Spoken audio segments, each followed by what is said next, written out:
Optimal minimalism. At this altitude, I can run flat out for a half mile before my hands start shaking. Can I answer your personal question? Now would seem an appropriate time. What if I did the opposite? I'm a cybernetic organism, living tissue over a metal endoskeleton. Ferriss Show. This episode is brought to you by MeUndies. If I'm not going commando, I'm in MeUndies. I have been testing these underwear for 3 to 4 months now, pretty much every day, and in fact threw out a bunch of my other underwear this morning. And on the road, in the house, they are extremely comfortable. They look good, feel good. They are made of micromodal, 2 times softer than cotton, as scientifically tested using the Kawabata method. Sounds very fancy, of course. And I get a lot of compliments from the ladies for these. You don't get diaper butt, you don't get the tired elastic band. They look great, and they have underwear for both men and women. Check out MeUndies.com/Tim, and you can see everything I've been wearing. The ridiculous, the sublime, everything in between, including my favorite, which is called out.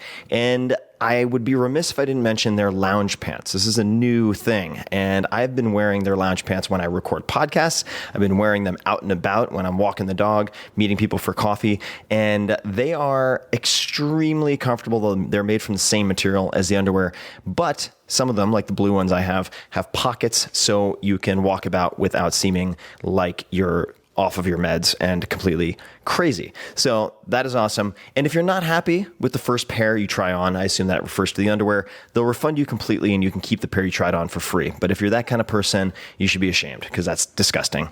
MeUndies.com/Tim. Check it out. This episode is brought to you by Audible, which I've used for years. I love audiobooks, and I have 2 to recommend right off the bat. Number 1 is perhaps my favorite audiobook of all time, and that is The Graveyard Book by Neil Gaiman, the only audiobook I've wanted to immediately listen to a second time as soon as I finished. It's amazing. You will thank me. The Graveyard Book. The second is Vagabonding by Rolf Potts, which had a huge impact on my life and formed the basis for a lot of what became the 4-Hour Workweek. So all you need to do to get your free 30-day trial is go to audible.com/Tim, T-I-M, and you can choose one of those 2 books, or you can choose from more great options than you can possibly imagine. So that could be a book, that could be a magazine, that could be a newspaper, it could be a class. It's that easy. Go to audible.com/Tim. That's audible.com/Tim and grab a book. Enjoy. Hello, boys and girls, kittens and squirrels. This is Tim Ferriss, and welcome to another episode of The Tim Ferriss Show, where it is my job to deconstruct world-class performers, the best of the best, in many different worlds, whether that be chess, military, or in this case, entertainment. Now, I've wanted to get Shep Gordon on this show for probably a year and a half, 2 years, and it'll be very clear within the first few minutes of this conversation why.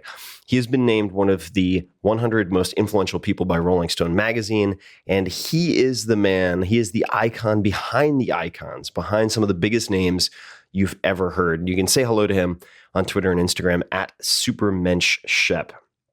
If you like the storytelling and lessons of Cal Fussman, you're going to love this episode. Shep has worked with and befriended and has some incredible stories about, and hilarious stories, which you're going to hear, some of the biggest names in the entertainment industry, from Alice Cooper to Bette Davis, Raquel Welch to Groucho Marx, Blondie to Jimi Hendrix, Sylvester Stallone to Salvador Dali, Luther Vandross to Teddy Pendergrass. And his job was, in effect, he had many jobs, but to make them as famous as possible. And we dig into how he did that, the PR stunts, the biggest successes, the biggest failures.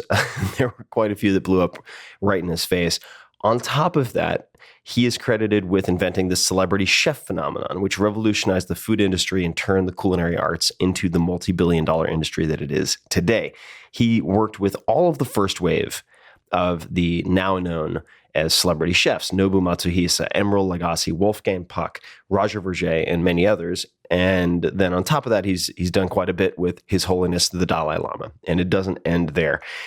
Now, Anthony Bourdain, a huge fan of Shep's, has released a memoir detailing Shep's life and adventures titled They Call Me Supermensch, a backstage pass to the amazing world of film, food, and rock and roll. And I've been reading this and enjoying every page because it is hard to conceive of how many stories and life lessons Shep has. It is like the most titillizing, titillizing? Is that a real word?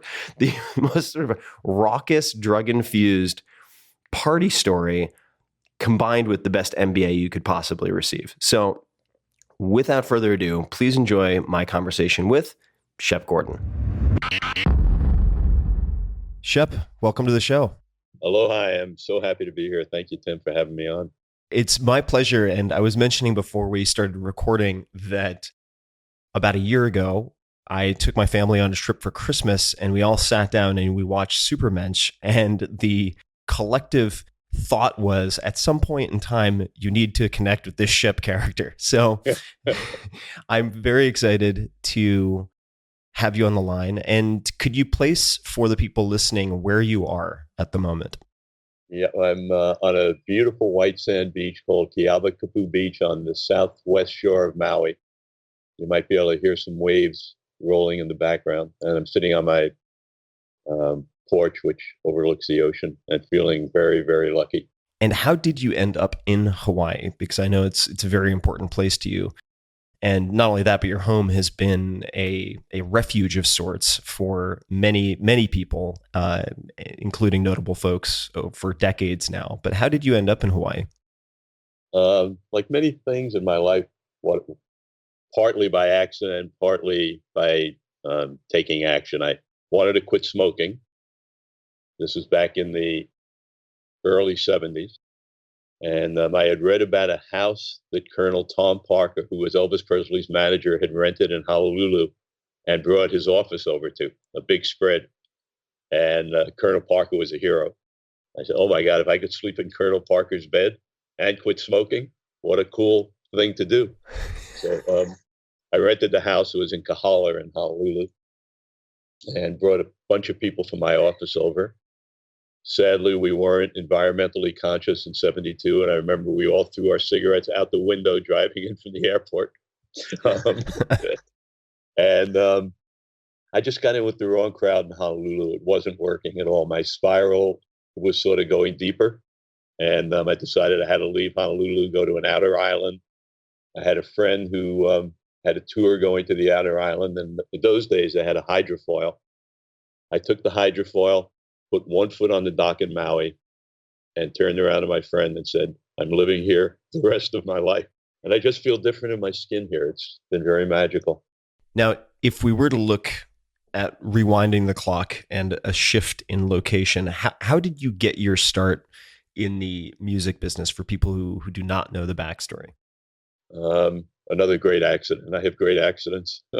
I was always a child of the 60s, a liberal, Jewish, socialist-leaning activist, very active against the war, active against ROTC, and always had a vision of myself as a young man as like a savior on a white horse charging into trouble. And so I took a job as a probation officer. I had long hair. I was using psychedelics, and I thought, what a beautiful thing to bring love and peace to a probation hall, young kids. It was a Reagan era. I thought they were being, misused, misguided. And I went to California, got a job as a probation officer. Didn't work. Sort of got beat up by the kids the first day. And realized I was not going to change the system by being a probation officer.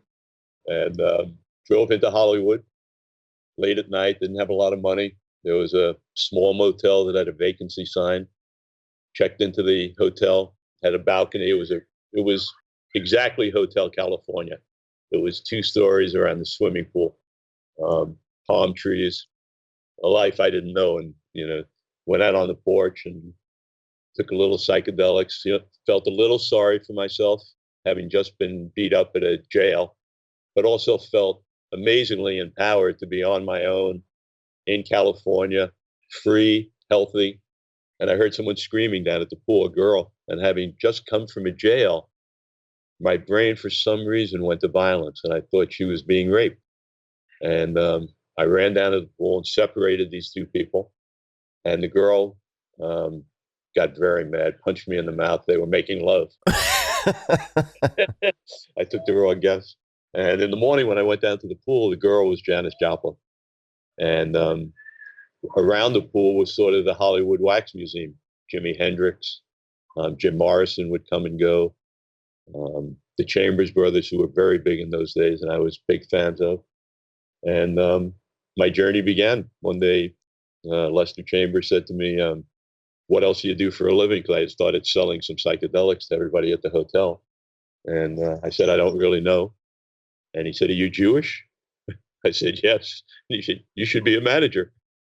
And he introduced me to Alice Cooper. And I've managed him for 47 years.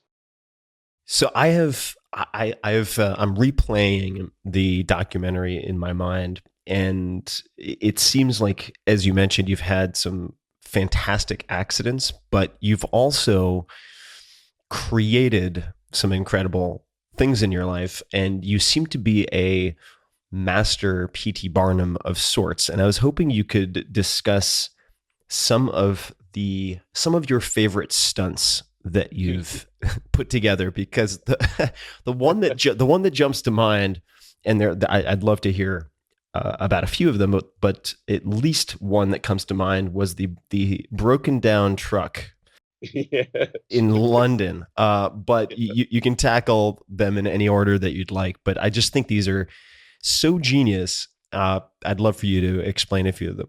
I start with Piccadilly. My philosophy was that you didn't have to wait for history, that you could create history. And we were in the entertainment business. So different than maybe in politics where you create history, there aren't really victims. So I always felt good about creating history in an entertainment sense. And the key to really managing an artist was to try and understand what is it that appeals to their audience? What is, if you can get it down to a word or 2 words or 3 words, sex appeal or rebellion appeal, or there's broad categories that if you can tap into, you can pick up a big audience. And with Alice, we realized very early on it was hatred of parent, that every child at some point in their life rebelled against their parents. I lived through it now. My kids came home with hip hop music and I was like, what are you doing? And I knew hip hop music would be gigantic because that's the way life works. It works that way in clothes. It works that way in everything. So I knew my focus. My focus was getting parents over the breakfast table to tell their children, if you dare buy an Alice Cooper record or go see him, you're grounded. If I could accomplish that. So I never really cared about the music magazines. I cared about Newsweek, Time, the network TVs. I cared about the things the parents watch, not the kids. Because I didn't really know how to get the kids except for paying. This was the payola period. It was paying for hit records, and we didn't have money. So we start making some progress in America. It starts working. We start pulling stunts off Alice. We get very lucky with the chicken incident where I threw a chicken on stage.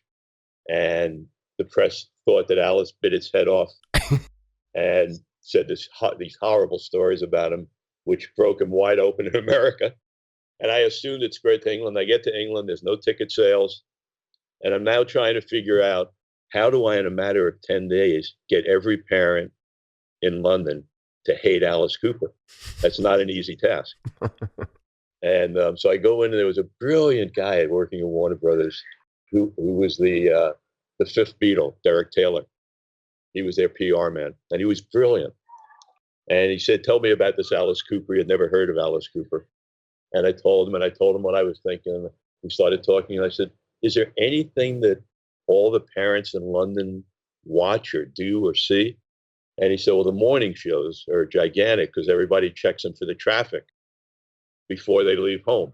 There's helicopters, and it's really big. It's like, our TV in Britain is very boring, but this is something that gets a lot of views. And what's the busiest traffic in the morning at rush hour? And he said Piccadilly Square. It's always backed up. And out of that developed this. We had just done a photo shoot with Abaddon, which was Alice naked with a snake covering his genitals. So I said to Derek, we just had this great shot, and I took it out and I said, what do you think about putting it on like a flatbed truck and breaking it down at Piccadilly? Would that piss everybody off? And he said, yeah, come on. And I said, we could do this. And he said, we can. And he found a driver, and he paid for the truck through Warner Brothers. And we asked the guy to break it down 2 or 3 times until they arrested him, because we knew they would arrest him. But that was our story. And it hit the morning news. It was helicopters. Traffic was backed up 30 miles. You have to remember, this is 72 or 73. We had girls on the flatbed truck in hot pants giving out flyers for the concert. But it sold out. There's also many things that didn't work, because when you live on the edge like that, there's so many things that don't work. And I think I just gave a talk to a bunch of DJs and business guys in that world. And what I tried to get across is that the failures are almost more important than the successes. That's really what separated Alice and I from so many other managers and artists. And what made his career go so long is because we were both allowed to fail, and we supported each other. So here's a great failure story. He gets his first stadium show, Three Rivers Stadium, Pittsburgh. And I'm trying to think, what do I do? It's a baseball stadium. We have to do something really Alice Cooper-esque, because everything's going to be so small on a tiny stage. Even in those days, I don't even think they were using screens in concerts. This was really early days. And it was, I think, the first stadium show, maybe other than the Beatles, at Shea Stadium. There were very few stadium shows. So I said, I got it. Shoot him across the stadium out of a cannon. How cool would that be? Alice Cooper going through the stadium. So I go to Warner Brothers, who built all our props. They did the guillotine, and they did the gallows. And the guy there was so nonchalant about it. He said to me, after I explained to him what I wanted, he said, "What period cannon?" You got to be kidding me. And he said, "No, World War I, World War II, Revolutionary War." And I said, "Give me your best cannon." And he went to a drawer and he took out blueprints for a cannon with someone in it to get shot across. He didn't have to say stadium, but it was the trick. It was a shallow bottom. The trick was Alice would crawl in the cannon, go into a bottom that was pitless. There was a dummy already dressed like him, looking like him. He would run. He would crawl out of the cannon, run around, get driven around to the other side of the stadium. We would do some shtick, with flames, getting ready to blow up the cannon. When he got there, bingo, and it would go across the stadium, and Alice would come out triumphant. Well, we did it the first night for rehearsal, and the cannon, which was 40 feet long and 6 tons, the dummy came out and it went maybe 1 foot. Just flopped out. Yeah, just flopped. It was the worst thing I ever saw. But Alice couldn't see it. He was in the cannon and floating around the side. So he said, "How was it?" I said, "The worst thing I've ever seen in my life." And I made a very rookie mistake, which I never made again, which was advertising what we were going to do. Oh, no. So at Three River Stadium, they're on the radio going, "Watch Alice get shot out of a cannon. Watch out." And we sold out. And we had press coming in the night before to send stories back to the news, because that's all you had was like the 6 o'clock news, and they wouldn't have been able to get it. So now, what are we going to do, Al? I said, "Go to sleep. I'll figure it out." He wakes up, and in the hotel were fire extinguishers that had foam. So he said, "What are we going to do?" I said, "It's going to be a giant penis. Put these 2 balls on it, filling it up with this foam. You get on it and rub it and lick it and just masturbate it to death. And the foam will come out 40, 50 yards, rows. It'll be fantastic. And I'll figure out what I tell Pittsburgh." So he gets in and he rubs it. He works so hard and it drips out. It's worse than the night before. It's one little drop. And now this is a time when most managers and artists would be choking each other to death. That is the point I want to make out of the story. Now, why is that, though? Why? Because I'm a manager. I've thought of it. I put him on a stage in the most embarrassing situation. I got it. Right. As a normal human being, not to mention even an artist, you would tend to give the guy grief who put you in this horrible situation. It's horrible. And Right. It was all on me, 100% on me. I write the shows with Alice. He lets me do everything. It's 100% on my shoulders. Instead of it, he said, "Can you cover it?" And I said, "Yeah." he went to sleep, and I stayed up all night, and I figured out, okay, how do I turn this disaster into a gigantic win for Alice Cooper? What would be even bigger for Alice Cooper? Because we're sold out, so that's okay. Even bigger for him than getting shot out of the cannon. And here's what we did. He showed up the next night. The cannon blew up. He was in the cannon when it blew up. The TV crews were there. They watched him getting taken off into the ambulance. We announced from the hospital that it wasn't serious and that he was going to come and do the show. And we did the show with him in a wheelchair. And nurses and doctors, everybody giving him plasma. Nothing happened to him. It was all a setup. But the front page paper was about how great Alice Cooper was. What other artist in the world would come and play a show for his audience from a wheelchair? So you know, out of that failure came even a stronger bond. And I think, you know, that's one of the important lessons to learn from that, is that it takes a family to make a business as much as as it takes to make a family. You know, it takes a group, a town, a village, and the people you work with. You need to allow them to fail, or they'll never really win, because they both are tied so closely together in the creative world. Now, so I want to underscore a few things and ask a follow-up question. The first is, you talked about aiming to upset the parents in, say, London or the UK. So in a way, you're doing almost the opposite of, for instance, the founding editor of Wired magazine talks about 1,000 true fans and trying to find your 1,000 true fans. But you did it indirectly, almost by trying to targeting your 1,000 true haters. I mean, finding the people who would do your advertising for you by disliking you, which I think is just so interesting. For a very specific reason. Mm-hmm. I think that art is a very narrow window when it comes to personal choice. The largest entertainment figures of our decade all had one thing in common: hatred of parents. The Beatles were horrible. The Rolling Stones pissed on gas stations. Bob Dylan, Pump Feet. Jazz guys with dopers. There's only a few things that every single person goes through. They go through rebellion. If they don't go through it, they end up on a rooftop killing people. So my attempt was to pick up, rather than get 1,000 people who loved Alice for what Alice did, if I could make him the face of rebellion, I had a huge audience to pick from. And in 72, it was the biggest tour of the world. And before we started recording, we were chatting a little bit about, and we didn't get into it because I've speaking of rookie mistakes, I've learned that it's best to talk about it when you've hit record. But we have a mutual friend, maybe others, but at least one mutual friend in Rick Rubin. And he's said to me before, you know, the best art divides the audience. 100%. That is such an educated statement. And I think we'll definitely come back to Rick. You mentioned the rookie mistake of announcing what you were going to do before you did it. Right. Are there any other particular rookie mistakes that you made or that you see managers making? And this might be a good time just for people who are outside of the entertainment and music worlds to define what a manager is exactly. What does a manager do? I think it's not a curriculum profession. So I think it's a wide range. For me as a manager, I always envisioned my job was to get an artist so he didn't have to use his second name. That to me was my focus, to make him an internet, no one that says Alice who, or Luther who, or Groucho who, or Raquel who are my clients.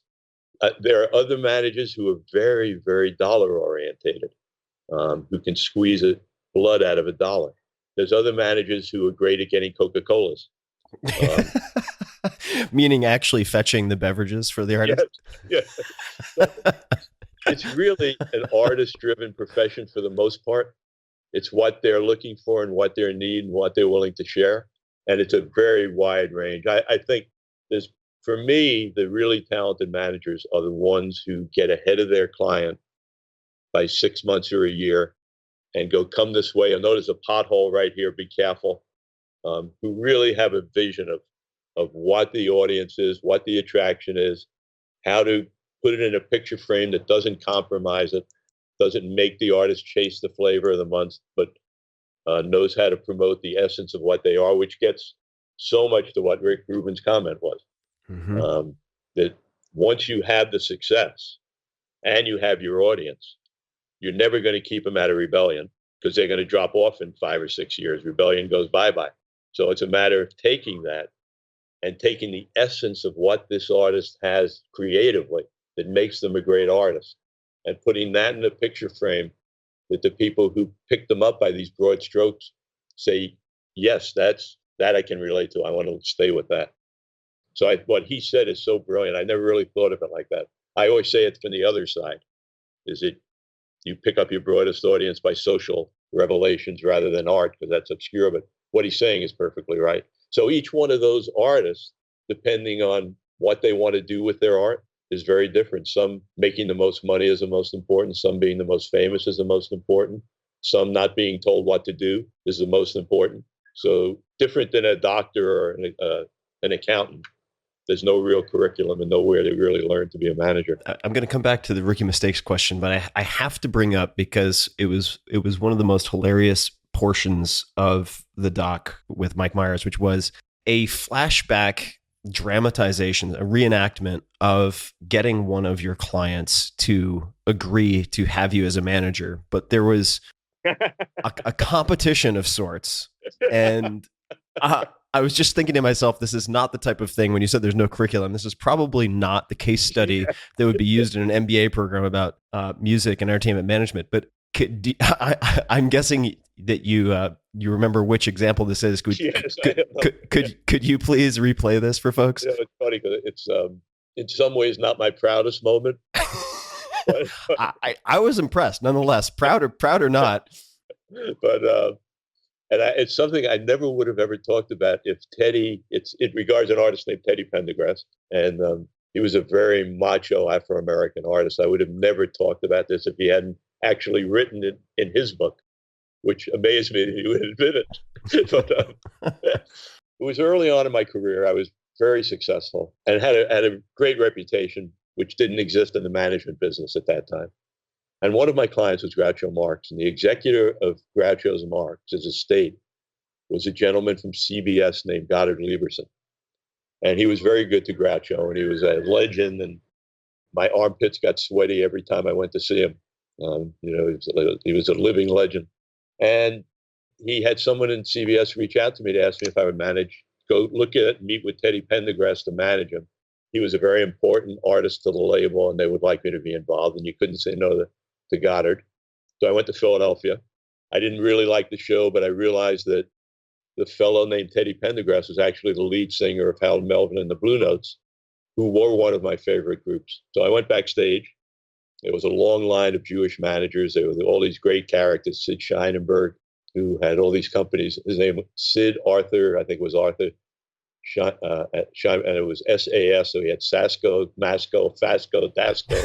It was fantastic. His letterhead was fantastic. He managed B.B. King and a bunch. But there was all these great Jewish managers backstage. So I didn't even bother going in. I went home. About a week later, they called me up. How was the meeting? Didn't take the meeting. Please, Mr. Lieberson would like you to take it. Would you go back down and take the meeting? I go back down, pull up to his driveway. There's a white Rolls Royce with license plate Teddy. I go up to the penthouse. This beautiful girl in like a lingerie opens the door. Then the most beautiful man I've ever seen in my life comes walking in. And I completely dropped everything I was going to say. And I decided this is not going to happen. And let me just get out of here. So I said, listen, man, there's not a lot of things I know in life, but there's one thing I know for sure. You have no credentials whatsoever to figure out which one of us fast-talking Jews is telling the truth. You had the best group in the bunch, and there's no way you're going to know who's telling the truth. So here's what I suggest. Let's get together for a weekend. Bring the best drugs you have, bring the best women you have, bring the best booze you have, and let's just party. And if you drop before I do, I'm the wrong guy for you. I mean, if I drop before you, if you drop before I do, I should be a manager, because when you collapse, I'll be able to take the money from the gig out of your pocket and save it. And he looked at me like I was completely out of my mind. as he says in his book. But then he said yes. I said, oh, shit, now I got to do this. And we met in New York at a hotel, and we did what we said we were going to do. And he collapsed a couple of days later, and I managed him the rest of his life without a contract. And by the way, we never collapsed again. And there were at least a few, I suppose, innovations, we could call them, that came of that collaboration. I think for me as a manager, that may have been the crowning point of creating history, because it was so focused. And it was, I had an artist who was big enough that I had the luxury I could do it. And I had an artist who completely trusted me, because all we hit were headwinds. But the concept was, Teddy's sex appeal was unbelievable. The amount of panties we would get on stage and bras with phone numbers, the reaction of even old Jewish women. But unbelievable. The sex was just unbelievably strong. Songs, his producer, they allowed us all to really drive it. So we produced a stage show that went to that. We produced songs that went to that, Close the Door, songs like that really highlighted sex, not romance, sex. And then I was trying to say, how do I tell this to the public? How do I really get across that this is a Black Elvis? How do I have every Black person in America. How do I get the white audience to see it and really get it and understand it? And I came up with this concept out of a very angry moment at one of his first shows, where I had to wait backstage while this bevy of women went into his dressing room, and I was really angry. And I said to him after I got to see him, I said, this is crazy, man. We should do shows for women only. That's it, so that I have a chance. Let me be in the house with the women. And we both looked at each other and said, can you do that? And I said, I can do it. And everybody fought me. Lawyers from Halls called me up. It's bigotry. And I said, no, we'll sell tickets to women. We're just going to say for women only. And that's what we did. We devised an ad. We did concerts across America, Radio City Music Hall in New York, Greek Theater, LA. We did concerts for women only. We had 100% women. I don't think one man showed up at any of them. We gave out chocolate teddy bear lollipops to lick on, which was so hot. And then we got to, when we went to advertise it, I got to a challenge point, which was, there is a line between saying what you are and being arrogant about what you are. And when I saw the ad with this picture on it, I said, for women only, coming out of Teddy is a little arrogant. So we ended up not using his picture. We got a stuffed little teddy bear that every girl loves. And we put a little note on it that said, come spend the night with me. Love, Teddy. To really soften it up. And it sold out in like a second, and they were fantastic shows. And then I was managing Luther Vandross, and I said, okay, how do I apply that same set of principles to Luther, who's not sex? Luther was romance. Luther was all about wining and dining and the anticipation and how beautiful romance is. And so what I did with him, which I thought was not as focused as Teddy, but the same highway, which was we gave out to the top radio stations in America a contest where you could win Luther marrying you on the air. So it really drove romance. And I think weddings, if you look at statistics, Luther's music for that decade was probably the most played wedding songs. So anyway, that's and that's how you have fun, and that's how you develop an artist. But all those things, to get back to failure, take an artist and a manager trusting each other to go out on a limb.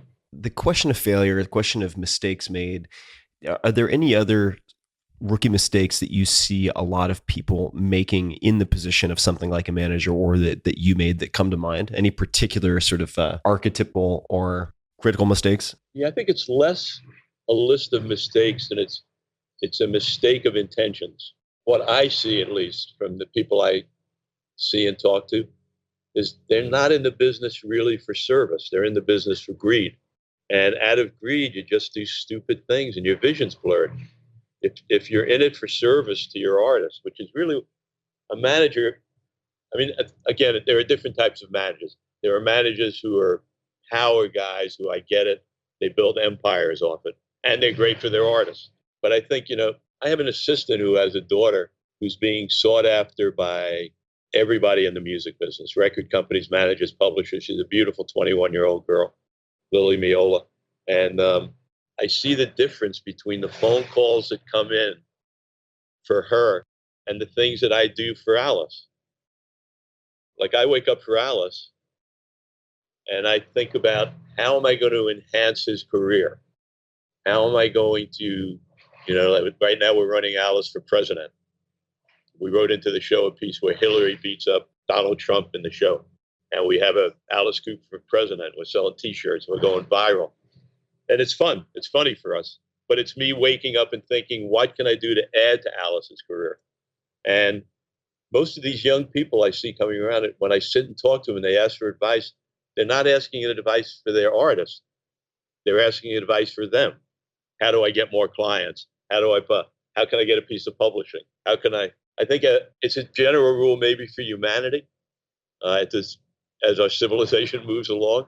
But I think it's motivation more than actual things wrong. Because I think, again, there's no school for management. So every manager is going to make lots of mistakes. Well, it reminds me of a story I've heard you tell. I think it was in a commencement speech, actually. I might be misplacing that. But you were talking about a guide to cooking rice from, I want to say, some type of... from His Holiness, from the Dalai Lama. Exactly. And 90% of it or more was about the intention of when you select the rice, when you boil the rice, and only perhaps 10% of it was technical. Let me ask you, how do you maintain that orientation, or how did you come to have that service orientation? Because of course, I would imagine all things equal, you want to be financially successful as a manager so that you can do the things you want to do and so on. And I guess it's a byproduct of making your clients financially successful. But how did you maintain that lens of service over greed? Did it ever get the best of you and then you correct course, or has that not been the case? It's a very timely, great question, because I really thought my life was completely random and I couldn't understand any of the decisions I made. I never questioned my decisions. You look in the mirror and you say, why would you possibly do this? Doesn't make any sense. And things like, as a manager, you have a right to commission the life of the projects you work on. So I worked on the Beatles anthology record, for example. I have a right to collect commissions on that. I always chose not, if I'm not working with the artist, I didn't want to take their money. So I chose never to do it. Which when you look in the mirror, you say, what are you, a schmuck? To yourself. But if you have a strong foundation and you can feel that foundation, which is, I shouldn't really be making money off these. They're going out and living their life. It's their life. It's not my life. You go back to it. And I always thought all those choices were just random. Like maybe it was ego of thinking I was a good guy, or I don't know what the motivation. And when I wrote the book, I realized that I'm actually living my father's life. And he was a man of pure service to me and my brother. And he really gave up almost everything else in his life, but was joyful because he was serving us. And as I met mentors along the way, Roger Vergé in particular, I saw how he was the first person I really met who was very successful and very happy. Most of the people I was meeting, I would say 99% of the people I met in show business who were the kingpins were miserable. They were cheating on their wives. They were alcoholics. They were just miserable. They were just drowning the pain. And I think that my dad first and then seeing the mentors made me think, you're going to die with the money.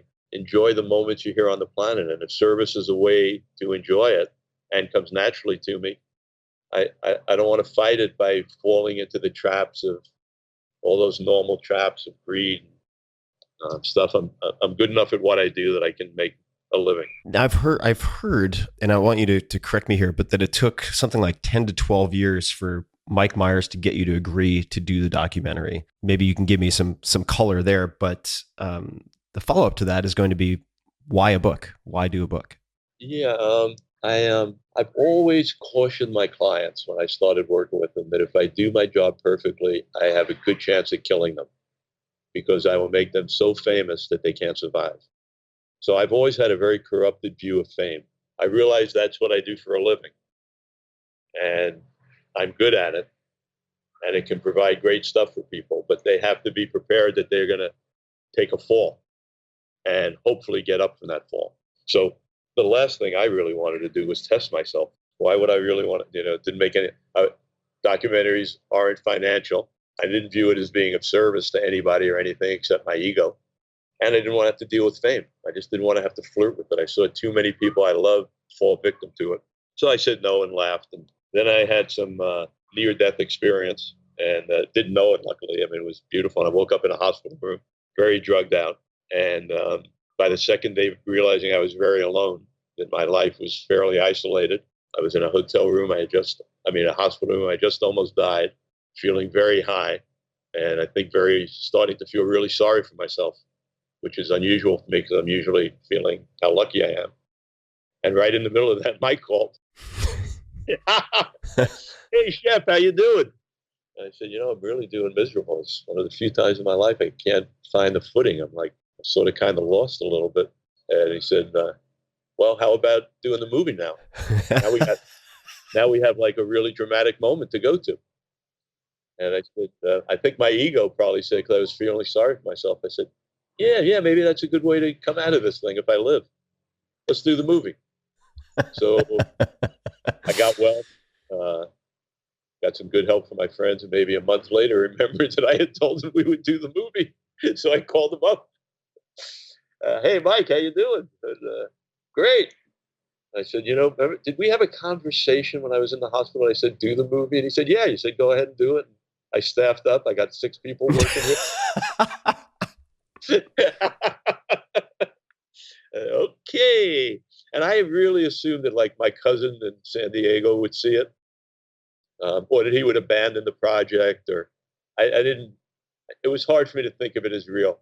And I knew Mike socially. I didn't know him professionally except enjoying his talent.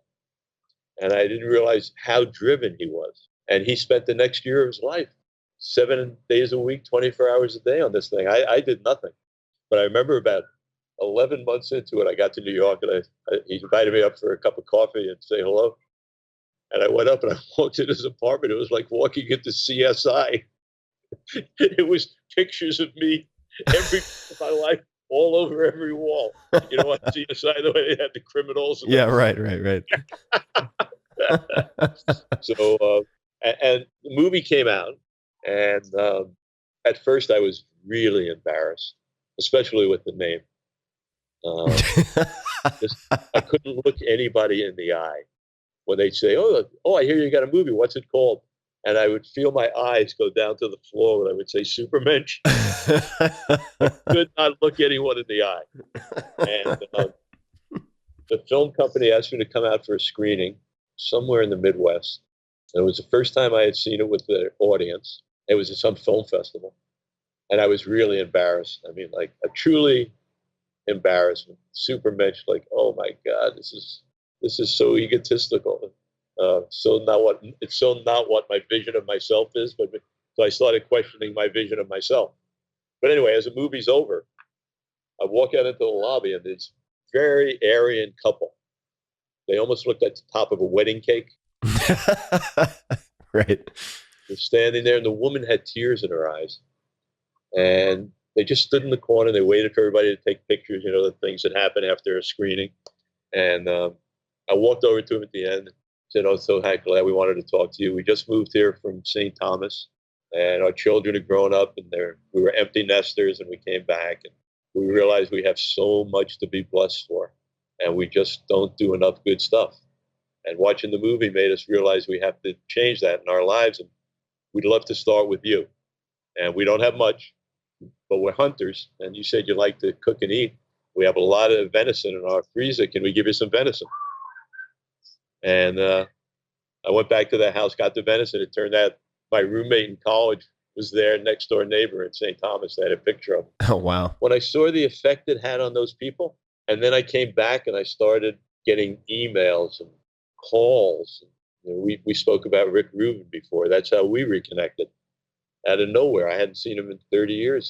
He got a hold of me and said, can I fly over to Maui and spend some time with you. I saw the movie, and I really could use some time with you.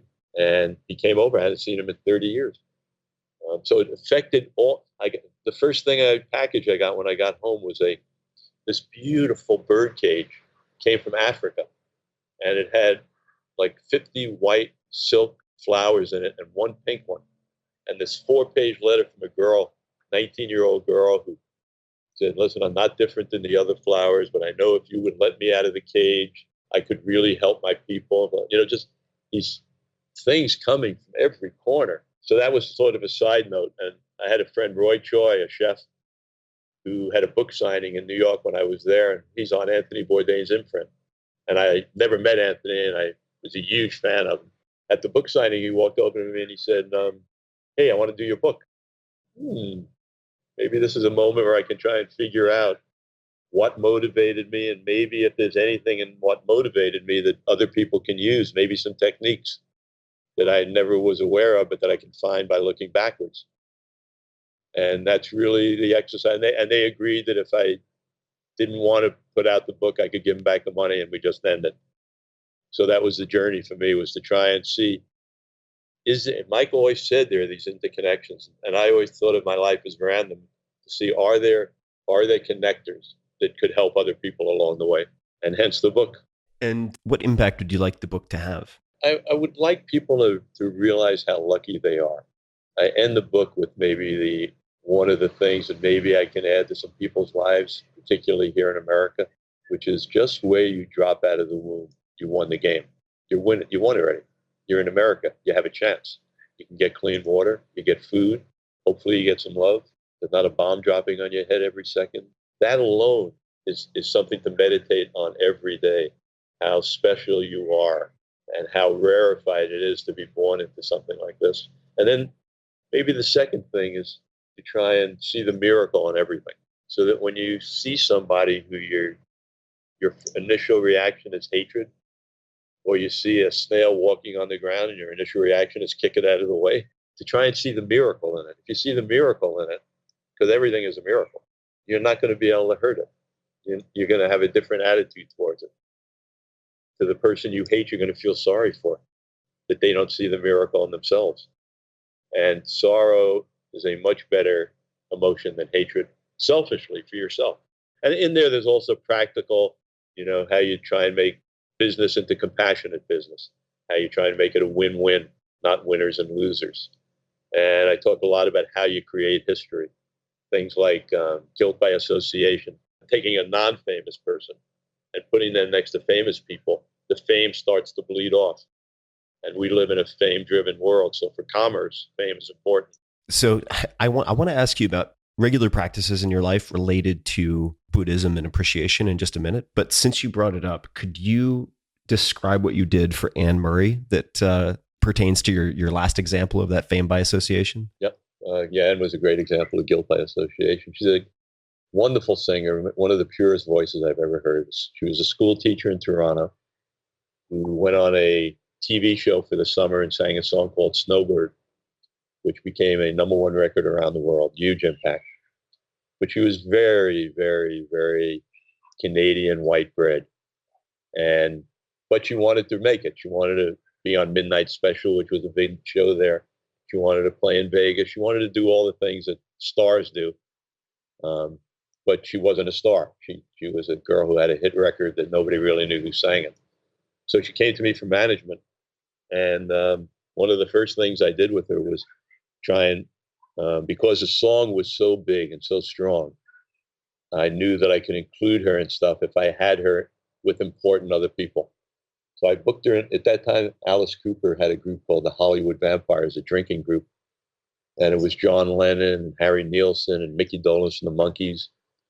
Big faces at the time, particularly John Lennon, who was in his dark era and was not being seen at all. When he left Yoko for a while, he was in California. Everyone knew he was there, but nobody was seeing him.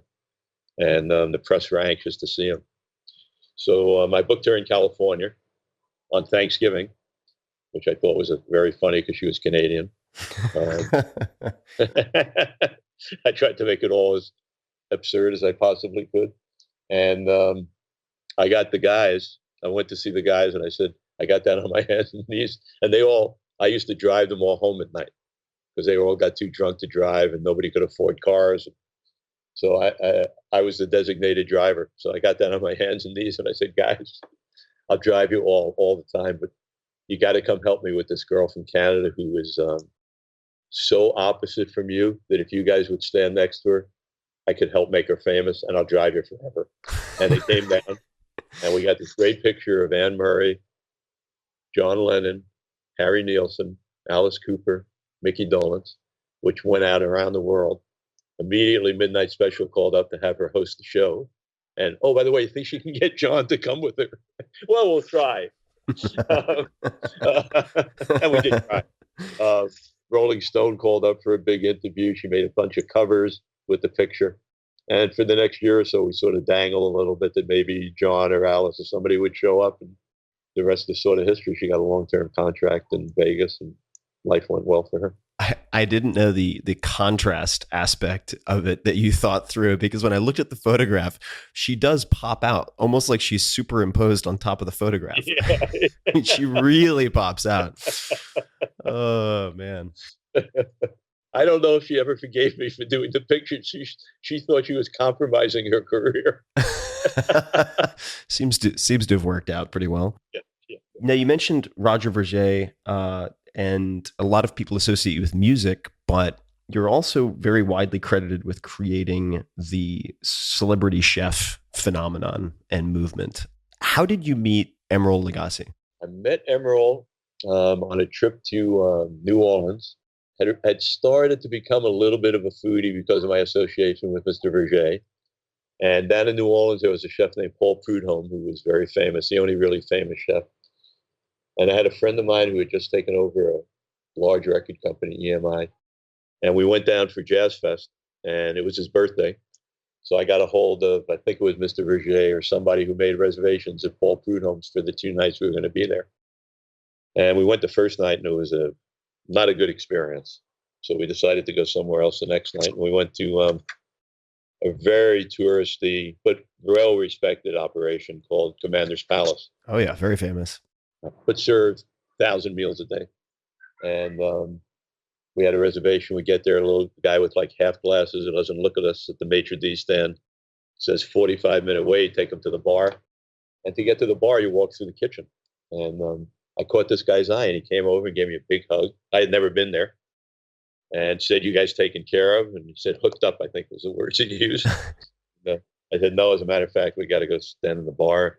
So he took us to the bar. He poured us champagne, came back in 5 minutes, took us to the A table, and proceeded to bring every course up to the table with the help. And every time he'd leave, we'd say, "Who does this guy think we are?" And he's treating me like I'm his best friend for life. But we didn't want to blow our cover. When the meal's over, I said to him, "Okay, who do you think I am?" And he said, "I have no idea." I didn't know if he knew about Vergé or not, which was always like an underpinning. Maybe he knew I was Vergé's friend. But he said, "It's boring here. Once a month or once a week, I pick someone coming through the kitchen who I think wants to go on a ride. I take him on a ride." And he took us on a ride. And then he gave us a note to go to Tipitina's to see the Neville Brothers, which was sold out, and poured an old bottle of cognac into 4 paper cups for us to leave. Wow.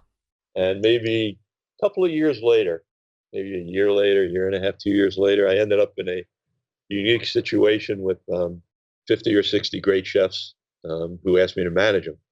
Wolfgang Puck, Nobu, and Paul Prudhomme, and a whole big group of chefs.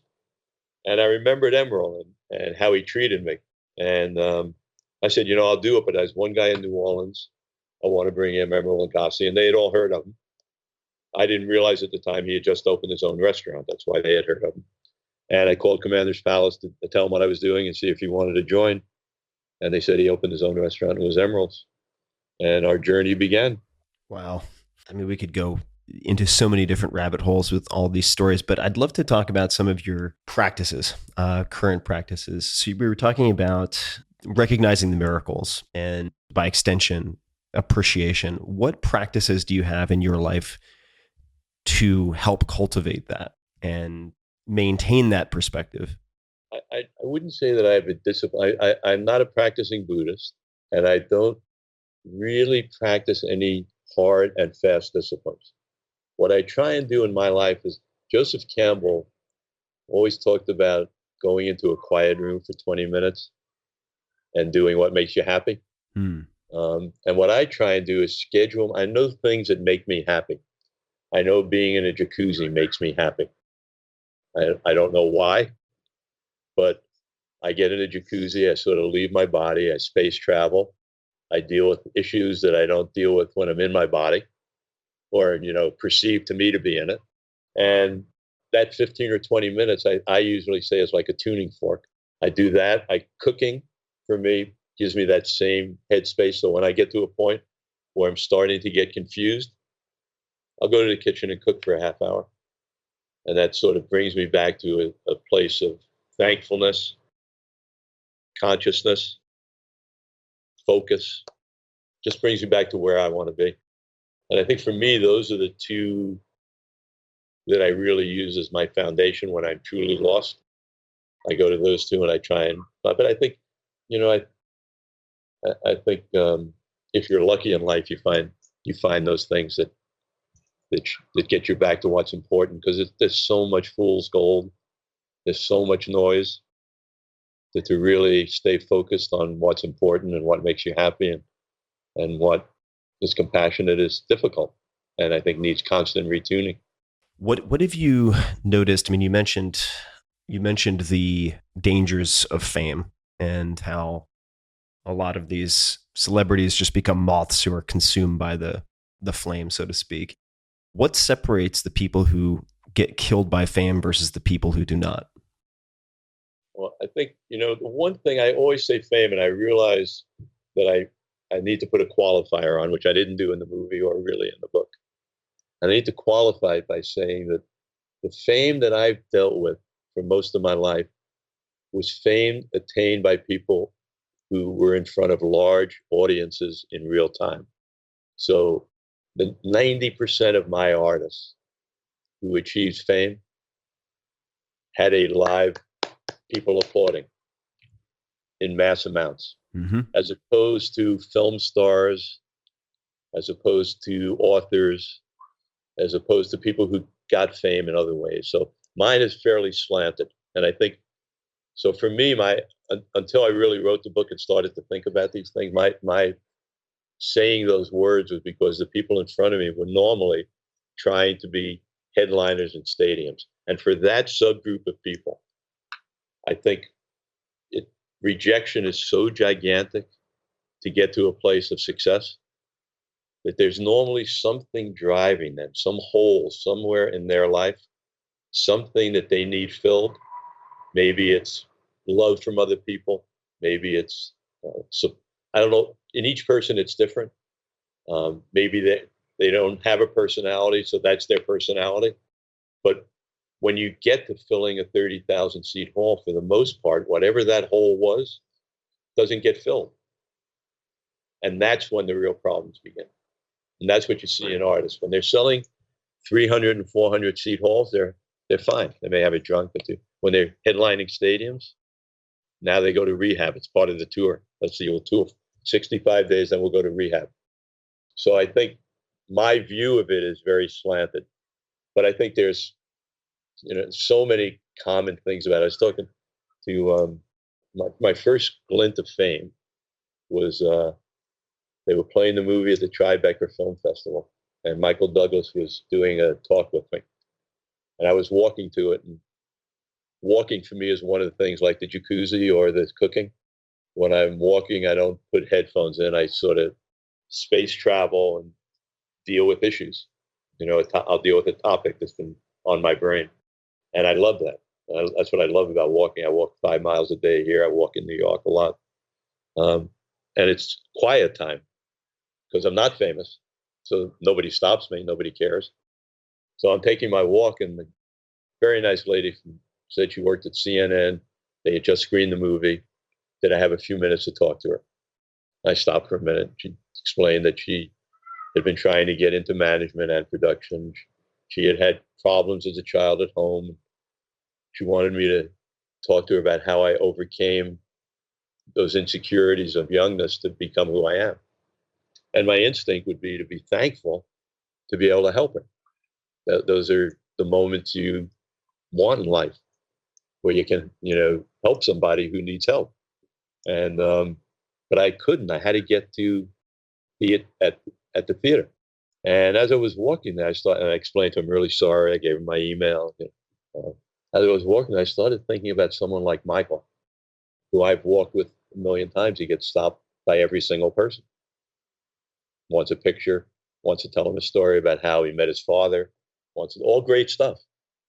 But you completely lose your own path in life.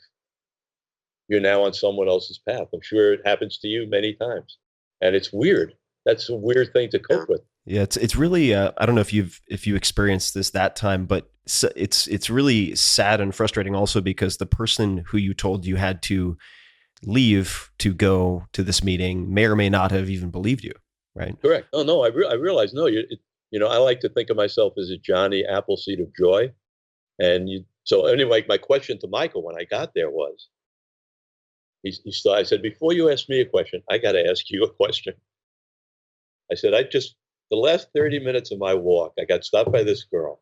And for the last 30 minutes of my walk, all I thought about was how horrible it is that I couldn't give her what she needed. And it was so simple. And was she angry? Was she not angry? Would she ever contact me? And Michael, what goes through your, said, I'm the guy who's put up his arm for 30 years to keep people from you. What goes through your brain when there's a guy in a wheelchair and we walk by him and he wants to stop you for a second? It's important to him. And we're just walking by him. And you've been doing this your whole life. What does that affect? And he said, it's horrible, but you get numb to it. He said, I hate to admit it. I hate that it happens to me, but you realize that you only have 24 hours in a day to get through life. And you have to make some choices. And it's horrible because it takes an edge off who I'd like to think I am. So those kind of things build up. That's just one little part of fame, where if you're a conscious, good person, all of a sudden you start hating yourself for what you have to do all the time. And I don't know if it's maybe completely unrelated, but I heard from a mutual friend that someone came to your house recently, wanted to share a record, but that you didn't have any type of music system and haven't had a music system for 20 plus years. Is that true? And if so, why is that? Rick Rubin came. I have no idea why, except that I almost feel cheated if I don't hear the ocean. The rhythm of this ocean, like I'm hearing it now, is just so beautiful. And so the rhythm of life.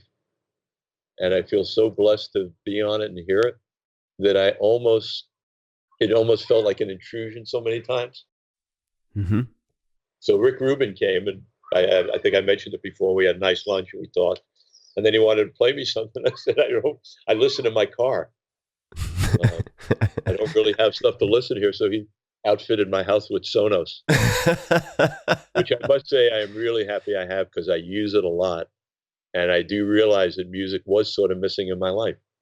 And it really has heightened my life here. What type of music do you currently listen to the most? I would say 90% of the time I listen to Teddy Pendergrass radio on Pandora. No kidding. I'll have to do that. I listen to Pandora on my Sonos every day while I'm writing. So I'll see how Teddy treats me. It really makes me feel good. I love Teddy, and it just makes me feel good. Makes me smile every time his voice comes on. Plus, I love his music. I'm going to ask just a couple of short questions, and the answers don't need to be short, but these are some of the questions that I love asking everybody that I have on the show. And you can certainly punt if one doesn't provoke anything in you. But what book or books, besides your own, have you gifted most to other people? Joseph Campbell, many, many years ago. A couple of the Dalai Lama books. Most recently, Norman Lear's book. Is it a biography of Norman Lear? It's a biography. It is just the most brilliant thing I've read. Keith Richards' book, I gave away a bunch of those because I thought his voice was so pure. Yeah, I've heard tremendous things about that as well. I haven't read it yet myself. Sent it to a lot of artists, friends of mine, saying if you're ever going to write a book, you want your voice to be as clear as his voice was. It was him. And Questlove's cookbook. That's right. What is it called? Innovative Cooking. Innovative Cooking. Yeah. He is the nicest guy. He was just here for a week. Oh, is that right?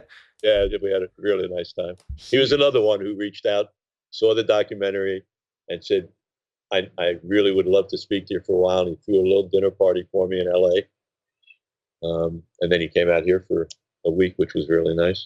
He's an extremely nice guy. I met him years ago, and believe it or not, at one point at least, and he's spoken about this, lost, I think it was 50 to 70 pounds following the slow carb diet, my second book.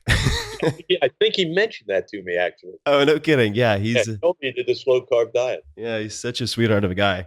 He's a real artist. I don't meet that many pure artists anymore because I'm not living in that world. Mm-hmm. But everything he touches, I went to see, he was doing a DJ thing. I had never been to a DJ show, mm-hmm. and he did one here, and it was brilliant. But the cookbook is brilliant. It's completely different than anything you've ever read. Great cover too. Yeah, great cover. If you could have a gigantic billboard anywhere, what would it say? Help. If I had a gigantic billboard, I would be completely different to probably any other time in life. And I don't want to talk to politics, but I think everyone has an obligation to try and highlight how filthy this has all become and how disastrous and how wrong. So I think, although I normally would say I would use it for something completely different, like climate change or right now, I'm just really scared to see the direction of our country. Mm-hmm. A country that I love that's given everybody such great opportunity. Do you have a quote or any quotes that you live your life by or think of often? Yeah, not really. I think in my professional capacity, get the money. Mm-hmm. I definitely have to force myself to think of that. But not really. I'm very lucky. I'm really thankful. I live a very simple life at its core. So no, I don't really, there's no real, every second of my life is just, I'm really blessed. I'm lucky.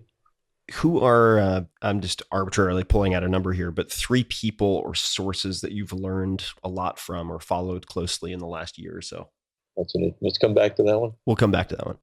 What is the best or most worthwhile investment you've made? And by investment, it could be money, time, energy. For instance, there's a woman named Amelia Boone. She's one of the world's top endurance athletes who is on this podcast. And for her, it was paying her first $450, which was a financial stretch at the time, to enter a competition called World's Toughest Mudder, which she ended up winning. And it created this whole path for her in life that she never would have anticipated. Does any particular investment of money, time, or energy? My investment of money, time, and energy was for the 4 children I raised, mm-hmm. To see the effect it can have on a human's life, and that I could be helpful on it.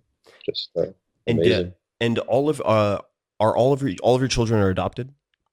Yeah, I never I never adopted them. It was they were a family mm-hmm. From Newark, 3 sisters and a brother.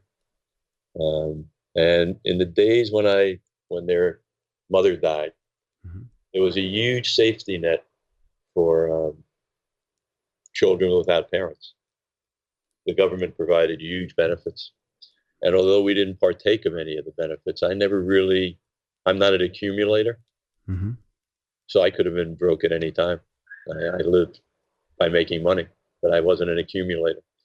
And I didn't want the responsibility on my head of, once I adopted them, they lost the entire safety net. Oh, I see. It just the change in legal status. Your legal status changed everything. The consequences to me were that they couldn't be a tax deduction.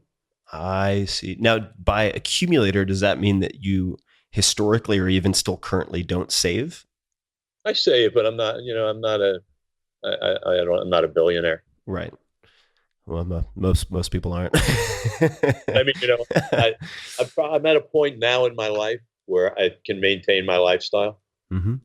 I feel confident for the rest of my life I can maintain my lifestyle, probably more than my lifestyle.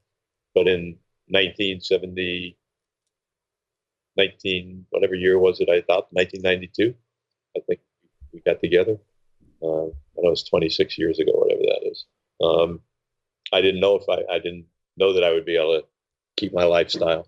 Mm-hmm. It was only dependent on being successful. Right. And I just didn't want that on my head. It was easier for me to pay the taxes on the money. And that was really the only dividing line. Mm-hmm.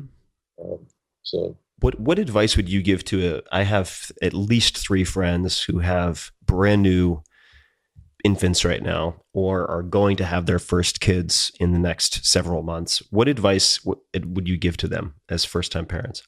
Spend time with them, provide them with all the tools they need, as little TV as possible, and lots of love, just love and compassion. And see that if they see the miracle in that kid every time they look at it, they will never get annoyed at them crying or screaming or pissing on the floor. It'll all become a miracle, a beautiful, and that's what it should be. I remembered, it seems like something that might be easy for people to gloss over with the spending of time, but it's something that was emphasized to me also by Seth Godin, who's an author, among other things. And he said, you're in effect, I'm paraphrasing here, but he said to me that your kids are getting homeschooled from 3 p.m. to say 10 p.m., no matter what. And it's up to you to choose whether it's by watching TV, they're getting homeschooled, or by interacting with them. And he has conversations with them over dinner a lot of the time. That's one of his rituals, because it offers sort of a very informal, semi-distracted environment in which they can tell him the truth without having a serious feel to it, if that makes any sense. No, I think it's, I think the thing to remember is that they only have one path. So if you make a path for them that's compassionate and reasonable and makes sense, that's the only path they know.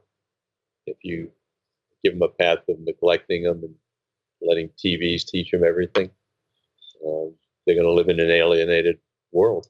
So I promised I would, so I'm going to come back to, but we can skip this one if need be, the people or sources you've learned a lot from. And you know what? You mentioned mentors earlier.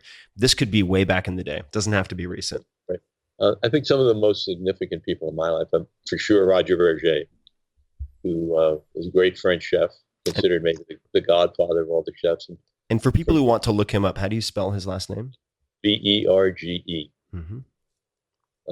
He, through his kitchen came people like Daniel Boulou, David Boulay, Alan Ducasse, Hubert Keller. Some of the great chefs of our time came through his kitchen. And what he taught me is you can be successful and happy, and you do it through service. And that's a hard concept sometimes to get in your brain. But when I got to spend time with him, I could see in some ways how selfish it was, because he became so happy, making someone else happy. And then I had the unbelievable luck and honor of meeting His Holiness the Dalai Lama and cooking for him on a number of occasions. And the same thing, it's service.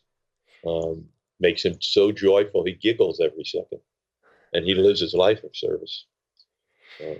For me, those were probably my 2 greatest mentors. And then someone like Michael Douglas has always been an amazing inspiration to me. The work he does quietly for the UN, for Israel, for anybody who needs him and things that he feels are important. He's been on an anti-nuclear kick for as long as I know him, probably 35 years. Before anybody was talking about it, he's been an ambassador for the UN. He never says no to helping people. And he has a fun, lives his life, creative, he's productive, doesn't take security with him, lives his life. And is of service. I'm doing a benefit in New York in September for Chef Vergé with the CIA and 12 great chefs. And Michael's coming and talking just because I asked him to. And there was a time when I was trying to make the chefs famous. I wanted guilt by association for the chefs. So I asked him if he would host dinners with all the famous people in LA who would come if he invited them with my chefs, with Mr. Vergé. And we had these dinners where Michael would, present Vergé. In the room would be Stallone and Nicholson, Danny DeVito and Anthony Quinn, and Guilt by Association work. As you could tell, they are celebrity chefs now. So I think he's been a big inspiration. I've been very lucky to have a lot of people. And yeah, I mean, you've passed that on also. I mean, if you just look at the culinary world as one example, I mean, and for people who want to check it out, I mean, you gave a great, I think it was a commencement speech at the CIA, which I should probably explain for people is not the Central Intelligence Agency. It's the Culinary Institute of America. And you mentioned that, before the celebrity chef phenomenon in a way sort of paved the highway, I think, as you put it. Yes. The people at the top of their game, I mean, these are the A-Rods or the Derek Jeters of their sport, so to speak, in the world of chefs were making like $100,000 a year. And now you can come out of culinary school and some people will get entry level, or I should say first jobs that are $100,000. So it's really opened up a world of opportunity for those people as well. And a world of caution, as I said in the CIA speech. If their only focus is making meals that people pay $100 a piece for, they're in for a big crash. Them and the culinary arts. Yeah, they have to start feeding them. I said I told the kids that you're going to graduate, you're going to get a job for $125. You're going to be in a restaurant that's all $100 meals, and you're going to walk outside the restaurant, look to the left and look to the right, and there's going to be homeless, hungry people. And if you think your only job is feeding those diners, you are in for a really rough life. Yeah, definitely. And I want to give credit to somebody you mentioned earlier, in fact, Roy Choi. So he and a friend of mine named Steve Jang, who's involved, and also Daniel Patterson, who has quite a few restaurants, one of which, Alta SF, I'm involved with in San Francisco. Great guys. And they have started, I believe there are at least 2 locations now, a low-cost, healthy food local, LOKOL. And I went to their first location opening in Los Angeles. And so he's doing really good work, I think, in trying to give it back. He's the real deal, right? He is there's a fellow from England, Jamie Oliver, who really, in my opinion, was the first really conscious chef out of this celebrity chef movement. I think they're all, I don't mean to say that any of the other ones aren't conscious. He was a fellow who understood that it was important for him to use his fame to not only do $100 meals. And Roy Choi has picked up the gauntlet here. I got very lucky to know him well, and he is the real deal, boy. He really gets it. I mean, he wants to make money. He wants to send his kids to college.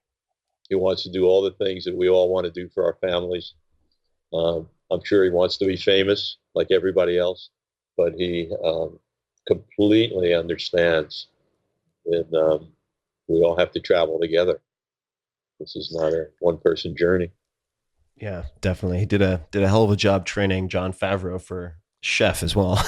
Yeah, I was on that shoot a lot. It was a really fun shoot. I went to it a lot. So I just a couple of last questions, and hearing the sound of the waves is making me want to get outside and go for a long walk.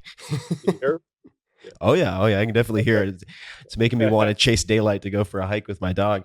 It's beautiful, isn't it? I mean, there's that rhythm that exists all over the planet, whether it's the breeze coming through the trees, or the sound of the waves, or the snow, the ice melting, or those sounds that just you sort of know you're home.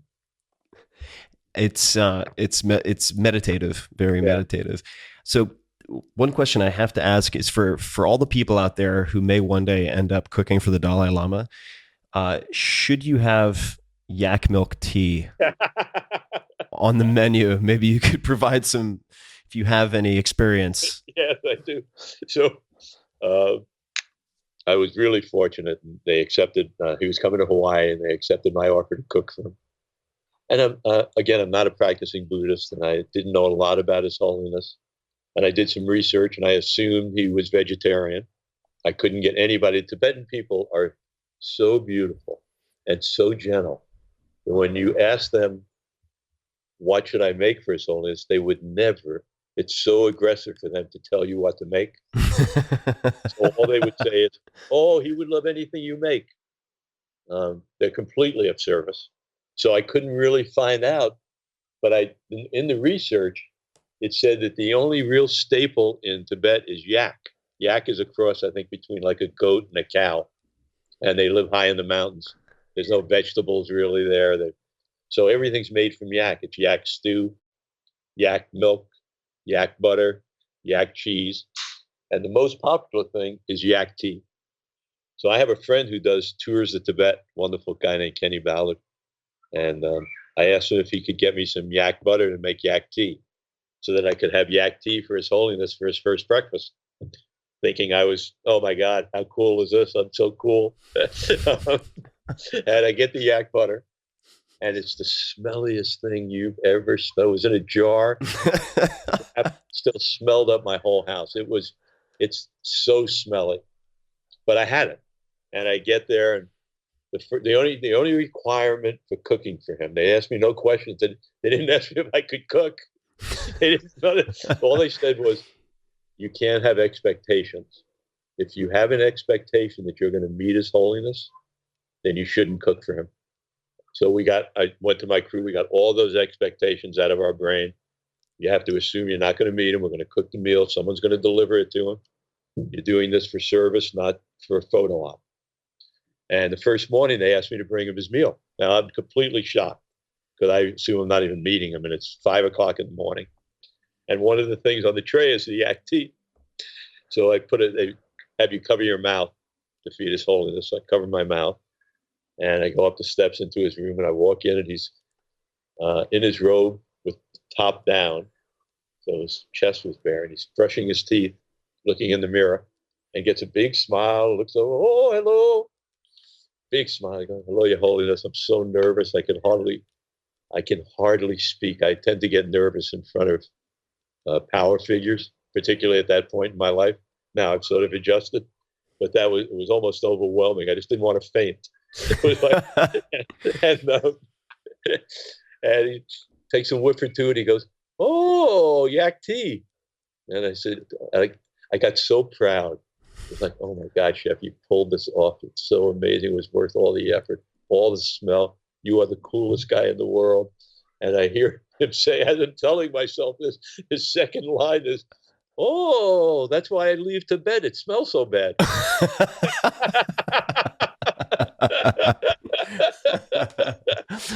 That was the end of the yak tea, but it was a great leveler.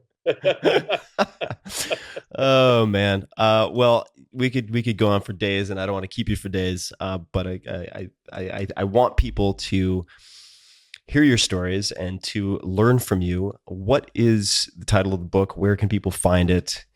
What would you suggest people do who want to learn more? It's called The Backstage Pass.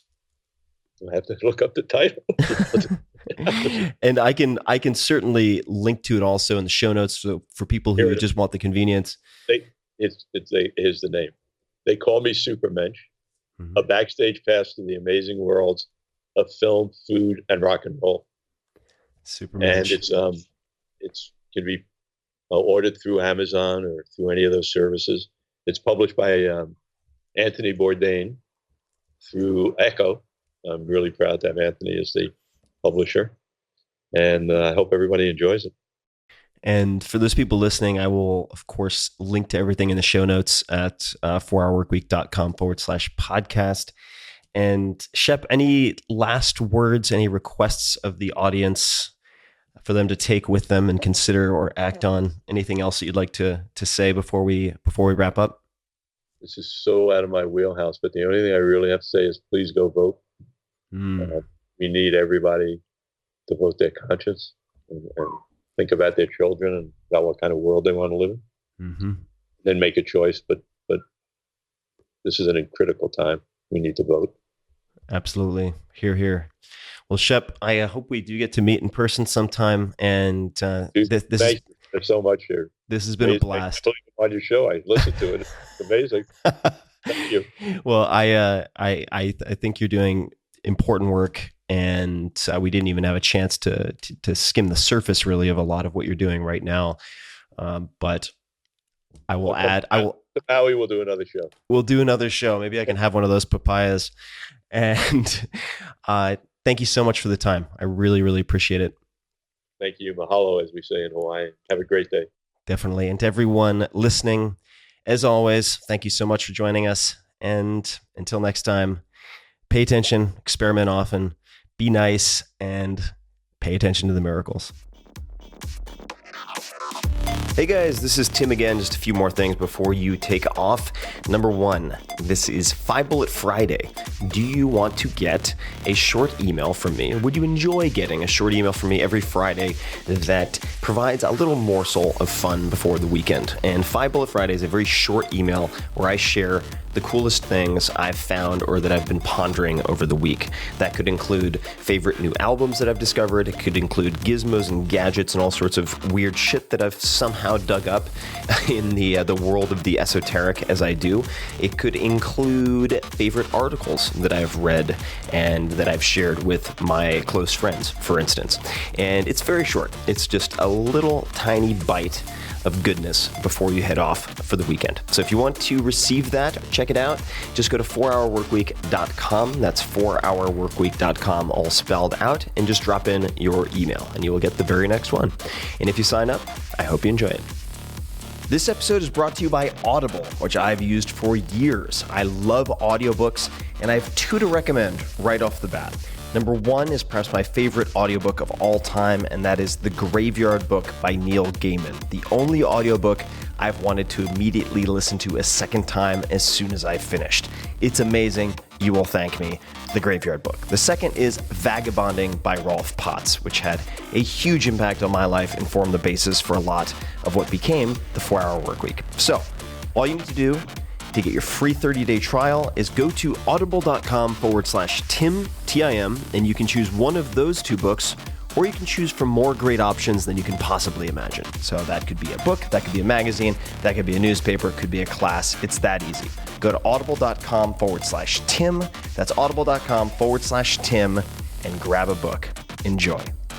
This episode is brought to you by MeUndies. If I'm not going commando, I'm in MeUndies. I have been testing these underwear for 3 to 4 months now, pretty much every day, and in fact threw out a bunch of my other underwear this morning. And on the road, in the house, they are extremely comfortable. They look good, feel good. They are made of micromodal, 2 times softer than cotton, as scientifically tested using the Kawabata method. Sounds very fancy, of course. And I get a lot of compliments from the ladies for these. You don't get diaper butt, you don't get the tired elastic band.